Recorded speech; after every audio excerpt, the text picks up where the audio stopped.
Começo por cumprimentar o Wellington Calazans. Wellington, muito boa noite e bem-vindo a mais uma conexão aqui no nosso programa. Wellington, boa noite. Boa noite, David Temudo. Boa noite a você, assistindo ao Conexão Angola. É sempre bom estar aqui, David. Wellington fala-nos a partir de Estocolmo, na Suécia, jornalista e especialista em comunicação integrada e é um habitual comentador aqui no nosso espaço Conexão Angola. Wellington fazia a introdução justamente que tem que ver com esta situação no Gabão, uma situação bastante ainda confusa, mas ao mesmo tempo descrita como calma, tanto pelos gaboneses como quem está ali à volta e acompanha de perto a situação, e que hoje a novidade é que a junta militar ordenou a reabertura das fronteiras do país, todas elas, com efeito imediato, porque dizem eles que o país não pode parar, assumem os compromissos internacionais, dizem que vão promover instituições mais democráticas e com respeito aos direitos humanos, assim como também ficou-se a saber ontem que o general Brice Nguema vai formalmente ser empossado como o novo chefe de Estado interino, ou de transição melhor, na próxima segunda-feira. Isso mesmo, David. Como já havíamos previsto aqui, existe aí um efeito cascata, né, em países africanos que começam a despoletar esse tipo de movimento político que, do ponto de vista da lei, né, é um golpe de Estado, já que o poder legitimamente eleito, né, pelos cidadãos foi deposto através do uso da força. E essa situação, como eu tenho falado aqui nos comentários, na televisão, eu considero sempre todo golpe bastante perigoso, né, porque ainda que algumas situações sejam para suavizar determinados problemas internos, isso também não pode servir de justificativa, não pode servir de argumento para que golpes sejam desencadeados ao mero desejo de um ou outro grupo que esteja no lado oposto ao lado do poder. No entanto, David, como você falou, começa a ser dada uma característica de normalidade ao andamento que a vida segue, né? E o que aconteceu durante essa semana, também serviu aí já de profilaxia para que Ruanda tomasse iniciativas do ponto de vista militar. Também vimos movimentos semelhantes com Camarões, né? Até na Guiné-Bissau houve algum movimento, ainda que tímido, né? E legal que potenciais novos países que sofrerão esse tipo de movimento político, no xadrez político, que também é geopolítico, e por isso é tema aqui do Conexão Angola, não apenas por ser uma notícia internacional, David. Estamos falando aqui de uma extensão de uma disputa entre potências internacionais, entre potências inclusive nucleares, Estados Unidos, França, temos o Reino Unido, Alemanha, temos Rússia e China, que estão nessa disputa em todos os países africanos que têm sofrido esse tipo de movimento. Então, não podemos ser ingênuos aqui, que o que está aqui em disputa é uma mera disputa sobre o conceito de democracia, até porque já a exaustão debatemos aqui no programa que esse modelo que é imposto como modelo ideal de democracia, ele não se aplica em muitos países, inclusive os países ocidentais. Por isso, essa onda de extrema-direita na Europa ganha cada vez mais corpo, por isso a volta de movimentos terroristas, patrocinados inclusive por países ocidentais, começam a ganhar corpo, e também esses movimentos militares que começam a assumir o poder para que o uso de recursos abundantes em determinados países deixem de ser sangrados para os cofres de potências e passem a tentar, pelo menos, atender demandas internas, o que também não justifica nenhum tipo de ação violenta ou qualquer outro tipo de ação que venha a manchar o nome de qualquer país ou do continente africano, David. Wellington, esta situação no Gabão levou a uma reunião entre os presidentes de Angola e do Congo. A reunião aconteceu em Royo, no Congo Brazzaville, se assim se pode dizer, e os dois líderes condenaram a atitude dos militares de forma veemente, e desta reunião então saiu a sugestão para uma reunião extraordinária da CEAC, que deverá acontecer na próxima segunda-feira em Malabo, a capital da Guiné Equatorial. Sucede que o Gabão assumia a presidência rotativa da CEAC, e com este golpe há um vazio jurídico na organização que precisa ser então retificado e preenchido. Esta reunião de segunda-feira vai reunir os países da Comunidade Económica da África Central. O que é que se espera que daí venha a sair? David, comentar a política africana ou a política de qualquer continente tendo como base blocos é muito perigoso. Porque, veja só o que está acontecendo, antes de responder a sua pergunta objetivamente, o que está acontecendo na União Europeia, né, quando temos países membros da União Europeia que não se entendem e que estão em disputa. Né? O próprio Brexit do Reino Unido é consequência de uma impossibilidade de acordos. E, normalmente, esses acordos são econômicos, financeiros. Tudo que movimenta dinheiro produz guerra, desentendimento. Então, esses movimentos políticos no continente e na região em especial, já que você mencionou você chamou de vácuo, né, político, ele decorre sim desse golpe que foi dado. O nome é golpe porque foi golpe. Agora, cabe a nós também, aqui como analistas, fazermos uma análise profunda sobre a origem e as possíveis consequências disso. Sobre a posição de Angola e do Congo, é mais do que justificável e justificada, muito justificada mesmo e compreensível essa posição, porque nenhum presidente de nenhum país, ou primeiro-ministro, ou chefe de Estado de qualquer país pode incentivar, apoiar qualquer tipo de insurreição, porque quando as instituições deixam de funcionar, quando as instituições elas são negligenciadas, banalizadas, o Estado é completamente destruído. E um Estado destruído, ele vira um terreno sem dono. E temos aí o exemplo claro da Líbia, né? O que era a Líbia, o que é a Líbia de hoje. Apenas para mencionar um dos países africanos que já conheceram esse tipo de situação. E no caso da Líbia foi uma intervenção internacional. Essa situação, e agora mais recente do Gabão, mas que já passou ali por Burkina Faso, por Mali, por Níger, né? Essas situações que estão acontecendo, elas decorrem de disputas entre grandes potências através de países africanos. Eu não vou dizer a você aqui, categoricamente, David, ao nosso público, porque temos que ter responsabilidade com isso, que são novas guerras por procuração.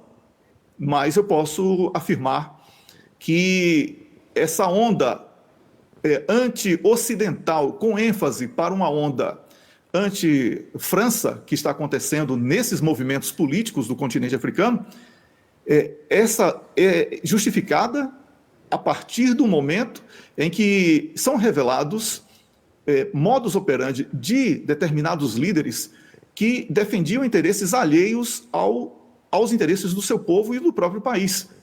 Mas concordo plenamente com a decisão de Congo e Angola, até porque o Congo, vivendo aquela situação no leste, não é? E que tem sido motivo de comentário aqui no programa por muitas edições, tem mesmo que ficar atento a esse tipo de movimento, já que é um país que possui abundante riqueza e que está sob uma permanente tensão, especialmente nesse momento no leste do país. E por Wellington, isso aqui mencionei... Wellington, falamos da República do Congo e não da República do Congo Democrático. Portanto, é o outro então, Congo. Sim. Do presidente da iniciação então, o outro lado. Agora eu faço a correção. Mas é porque eu mencionei no início, e eu já ia emendar aqui, exatamente com esse detalhe, David, porque eu mencionei, você deve recordar, na abertura da minha fala, a questão de Ruanda, não é? Sim. Que fez um movimento político, porque já há ali uma possibilidade e esses movimentos, quando eles são antecipados, é porque a inteligência do país está trabalhando, né? Para que sejam tomadas medidas profiláticas. E o que acontece? Quando Angola, e agora sim o Congo do outro lado aqui, perdão ao nosso público, toma essa decisão, também é uma medida profilática, certo? Porque são países que estão muito próximos dessa situação de tensão, são países que, como você falou, estão tentando promover a pacificação não só na região extremamente próxima, como também em todo o continente, porque esse é um momento fantástico para o continente africano como um todo, em toda a sua extensão, com todos os países, né, para que possa tirar proveito de instabilidade entre potências, no caso aí, na guerra da Ucrânia.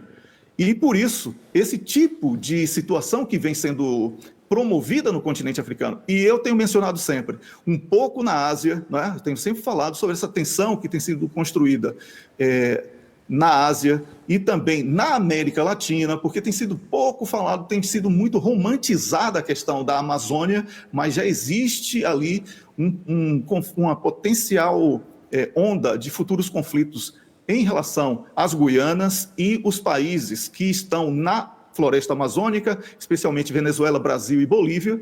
Então, essa onda, David, aí a gente entra na geopolítica como um todo, ela decorre das disputas que foram iniciadas com a operação especial da Rússia na Ucrânia em uma ação militar de prevenção, como a Rússia disse que foi. Porque quando começou aquilo, o mundo foi convidado, ou convidado é uma palavra, é um eufemismo, né? Foi intimado a participar daquela guerra, e hoje o mundo sofre as consequências daquela guerra na Ucrânia, e todos esses conflitos que estão acontecendo no continente africano, eles são decorrentes dessa disputa entre grandes potências. Então, é muito compreensível, sim, que Angola tome a iniciativa de condenar esse tipo de atitude e buscar, através do diálogo, que é o grande know-how e diferencial de Angola em relação a muitos países, não só africanos, essa capacidade que não só o político angolano, como também o povo angolano deram juntos, né, porque foi uma união entre os políticos e o povo, de paz e de que é possível promoção do diálogo. Então, David, é preciso que esse tipo de iniciativa ela seja multiplicada, inclusive do ponto de vista interno, né? Você destacou aí na questão do Gabão a reabertura das fronteiras. Houve também agora a reabertura do sinal de internet no país, já que durante 3 dias foi totalmente bloqueada a internet, sob a alegação de que poderia ser uma ferramenta que promoveria um caos generalizado. Então, geraria até uma outra discussão, num outro tópico aqui, sobre a questão da comunicação social nas novas tecnologias, que seria um debate muito interessante. Mas tudo isso que você está falando, David, é a busca de uma tentativa também de normalização da vida dos países e povos que, nesse momento em que estamos aqui comentando, estão com um pulsante movimento político de redesenho, um pulsante movimento político onde o protagonismo deixou de sair das urnas e passou a sair das armas, com um discurso nacionalista, com um discurso anti-ocidental, com ênfase, mais uma vez eu falo, para a França, né? Tem sido muito expressivo o volume de conteúdos produzidos nas redes sociais, com imagens, fotos de um modo geral, vídeos, textos e análises sobre a maneira como a França vinha tirando proveito das riquezas de determinados países. Então, tudo isso despoleta em diferentes povos de diferentes países uma ânsia por mudança imediata. E é muito perigoso que seja feito dessa maneira, porque esse tipo de consciência deveria ser feito através de um plano político, de vontade política e de compromisso político daquele que foi eleito com o povo que o elegeu. Então, David, é algo muito profundo que não pode ser reduzido à expressão golpistas ou golpeados, não é? Aqui temos algo que envolve dinheiro que foi agora, por exemplo, no caso do Gabão, um volume de dinheiro absurdo que foi encontrado em espécie, libras, dólares, euros, né, na casa de um dos assessores do presidente deposto, o que enfraquece bastante o argumento de que foi um golpe ilegítimo, de que um homem eleito pelo povo que estava legitimamente no poder, foi golpeado por militares malvados. Não é quando você encontra aquela montanha de dinheiro, tudo isso cai por terra. Então, são questões que estão acontecendo e que merecem, sim, uma análise muito profunda de todos. Wellington, tudo isto acaba por nos levar à análise que tem que ver com nesta situação de que nos últimos 3 anos a África conheceu 7 golpes de Estado. Entretanto, de uma forma diferente do passado, estes golpes são sem sangue e este do Gabão foi o mais silencioso e, de alguma forma, o mais pacífico, se assim se pode descrever, porquanto não houve tumultos, não houve sequer o disparo de um tiro, não houve violência. E há também a situação da própria União Africana. O Wellington disse que ficava difícil fazer uma análise do ponto de vista de blocos, mas olhando para o continente no geral, o penúltimo golpe foi no Níger e houve uma reação de força, de tentativa de invasão do país para a reposição do governo legitimamente eleito. Portanto, esta posição até hoje não pegou, o Níger não se vergou ante a ameaça e há uma posição nova, por exemplo, esta assumida pelo presidente João Lourenço e Denis Sassou Nguesso, que não fazem quaisquer ameaça ao Gabão, mas muito pelo contrário apelam para o diálogo, ao respeito às normas constitucionais e o respeito pela integridade física do presidente deposto e da sua família, e que esta reunião de segunda-feira certamente vai trazer novos dados. E a União Africana, que ainda não se reuniu sobre a matéria, limitou-se a emitir um comunicado onde simplesmente o que de mais importante se lê é que se exige a libertação imediata de Ali Bongo. Que leitura se pode fazer de todo esse conjunto de situações que configuram o contexto que o continente vive hoje numa certa região específica? Eu acho, David, que essa preocupação com a, vamos dizer, condição física, não é? Do presidente deposto e das pessoas que estavam no entorno dele, é uma preocupação que merece, sim, a atenção de todos, porque uma tomada de poder, não é? Que aqui estamos chamando, sob a análise política, de golpe, porque é de um golpe que se trata, né? Aí as consequências disso nós podemos analisar depois, não justifica a prática de qualquer tipo de desrespeito ao ser humano, ao cidadão, e que se ele cometeu, se ele praticou crimes, e isso seja provado e que a justiça seja restaurada e possa fazer um julgamento digno para que até seja justificada essa ação radical de tomada de poder através da via da força. Então, David, sim, agora está aflorando nas redes sociais e em páginas alternativas a boa relação de amizade do presidente do Gabão, o deposto, com Barack Obama e o histórico da família dele, de uma relação profunda com a França, que estudou em Sorbonne, como se isso fosse uma espécie de atestado de condenação. Então, é preciso também que isso seja repensado, não é? Porque essa questão da formação dos quadros, eu peço perdão pelo barulho aqui estranho que aconteceu, a formação de quadros, ela no continente africano se deu muitas vezes fora do país por questão de ter, na oportunidade, ainda universidades extremamente frágeis e embrionárias, quando as universidades da Europa já estavam mais consolidadas. Então, tem muitos governantes que foram formados em outros países, então se justifica também apenas por isso. Agora, preservação e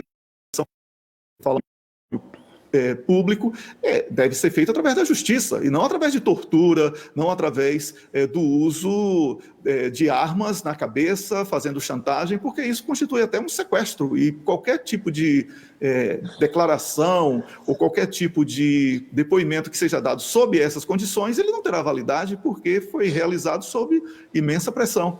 Então, David, é sim muito importante que a justiça seja reposta para que aqueles que estão sendo acusados tenham o direito do contraditório, o direito de defesa, e que o julgamento seja justo, porque é por justiça que nós aqui sempre comentamos, em busca de justiça, de paz, que nós sempre comentamos aqui no programa. Wellington, a questão Rússia-Ucrânia continua na ordem do dia a nível internacional. Antes eu quero saudar a professora Egna, e desde já bom programa para ela. Essa questão da Ucrânia-Rússia, que na verdade é NATO versus Rússia em solo ucraniano, volta aqui o nosso debate, David, apenas por uma questão protocolar. Do ponto de vista real, a Rússia já derrotou a NATO dentro de solo ucraniano, e por isso a extensão dessa crise, dessa guerra para outros países, na busca incessante dos países derrotados de encontrar uma saída para essa vergonhosa derrota em solo ucraniano. Por isso, não é nenhum exagero da nossa parte quando falamos que o que acontece hoje como provocação à China através de Taiwan, a permanente tensão entre as Coreias, que foi reacendida, a tentativa cada vez mais explícita de incluir a Austrália numa agenda de guerra, e também, David, falamos também sobre a questão da Amazônia, que está em disputa, ainda que sob a liderança de ONGs e de países que se apossaram de territórios na América Latina, mas que estão bem distantes dele, como o caso de Reino Unido, França e Holanda, né? Estou falando das Guianas aqui, precisamente. Tudo isso é guerra, tudo isso é extensão. Por isso, falar da guerra da Ucrânia hoje já não dá mais para ficarmos aqui contando mortos ucranianos, falando sobre especificação técnica de armamentos que estão sendo doados. O Zelensky, como um papagaio, repete sempre a mesma frase: quero mais armas, quero mais armas, quero mais armas, e a resposta tem sido a mesma no campo de batalha: morte de um exército ucraniano que não tem tempo para se reinventar, porque está a todo instante sob tensão, desarticulado, sem o controle aéreo do país, por isso perdeu a guerra no terceiro dia. Então, falarmos hoje sobre guerra da Ucrânia é falarmos um pouco sobre o embrião de guerra mundial que está sendo vivido no planeta, mas a imprensa, por ser comprometida com a imprensa ocidental, a imprensa NATO, que fique muito bem claro isso, por ser comprometida com a propaganda e o abandono do jornalismo, não quer fazer uma associação entre os golpes no continente africano, a disputa da riqueza, em especial aquela que produz energia no continente africano, porque isso mancha todo aquele discurso de democracia e de combate à corrupção, porque a prática diplomática dos países nos continentes africanos, na América Latina, é de corrupção, é de compra de políticos, é de compra de oposição, fortalecimento de oposição para promoção de golpes e instabilidades. Isso está explícito. Então, falar sobre a Ucrânia é impossível nós falarmos hoje somente sobre um país que já está derrotado e que vive sob a propaganda. A propaganda não existe. A Ucrânia hoje tem uma população com 2/4 do que ela teve a partir de 2014, 2/4 da população. Então, um país que está perdendo a guerra, isso não é dito. Vai ser tema aqui do nosso debate, a questão das eleições nos territórios conquistados pela Rússia. Isso significa, do ponto de vista prático, derrota da Ucrânia. É preciso que esse nome seja dado à conquista russa, porque essa propaganda anti-Rússia, e essa propaganda de demonização do russo... Wellington, este pleito, sendo que na Rússia as municipais e regionais acontecem apenas a 10 de setembro, esta antecipação das eleições nestas regiões anexadas pela Rússia é justamente mais um golpe a esta contraofensiva, ou seja, se a Ucrânia, no argumento de dizer que está a tentar recuperar territórios anexados, atacar estas regiões, serão encarados como um ataque à Rússia. Exatamente isso. E também, David, a Rússia compreende muito o que é o calendário de uma guerra. Uma das razões do fracasso do que você chamou aí, e a imprensa, e nós chamamos de contraofensiva, porque assim a propaganda consolidou, né, foi exatamente a quebra do efeito surpresa que existe em qualquer ação militar. Se você avisa que você vai atacar o inimigo numa guerra, você prepara o inimigo para a defesa. Até nesse aspecto, temos que rir, né, do ponto de vista estratégico, desse ato infantil que foi praticado. Claro que a Rússia tinha que antecipar o pleito eleitoral. Por quê? Porque se fosse realizado na data prevista, iria haver ataque na data prevista. É óbvio. Então antecipa-se o pleito eleitoral, apanha todos de surpresa e realiza isso, e agora consolida o que você, de uma maneira muito inteligente, pergunta: vai atacar território ucraniano? Não, agora é território russo, porque a eleição certamente vai dar isso como resultado. E aí justifica o aprofundamento daquilo que é chamado hoje de operação especial, militar especial da Rússia, para uma guerra estratégica russa, que é para isso que as coisas estão caminhando. E agora, hoje, de madrugada de ontem para hoje, os norte-americanos anunciam que vão fornecer armas com lixo nuclear para perfuração de tanques russos. Ou seja, começamos a tentar também criar uma poesia sobre o uso de energia nuclear numa guerra que vai promover uma escalada perigosa, porque estamos falando de potências nucleares. Esse é o grande ponto que tememos que seja atingido nessa escalada que temos aqui testemunhado e comentado a cada semana, David. Wellington, obrigado. Wellington Calazans, pontos negativos ou positivos da semana? Positivo, eu vou pegar um pouco da semana anterior, já que não tivemos a edição do programa na semana passada, que foi o alargamento do bloco BRICS, e isso significa muita coisa para a nossa análise no futuro próximo, porque temos aí um bloco comercial que fica cada vez mais robusto e que certamente irá produzir muito conteúdo jornalístico para a nossa análise. E negativo, eu considero essa situação de impossibilidade de contenção da guerra no território ucraniano e essa expansão para outras partes do planeta. Eu considero essa escalada extremamente perigosa e precisamos denunciar e estar aqui na torcida. Devemos estar sempre atentos a esses movimentos, na expectativa de que alguma solução pacífica possa prevalecer. Obrigado, Wellington. Devo agradecer aos dois, para o Wellington Calazans, a partir de Estocolmo, na Suécia. Juntou-se a nós para mais um comentário e análise aqui sobre a atualidade internacional. Boa noite e até a próxima semana.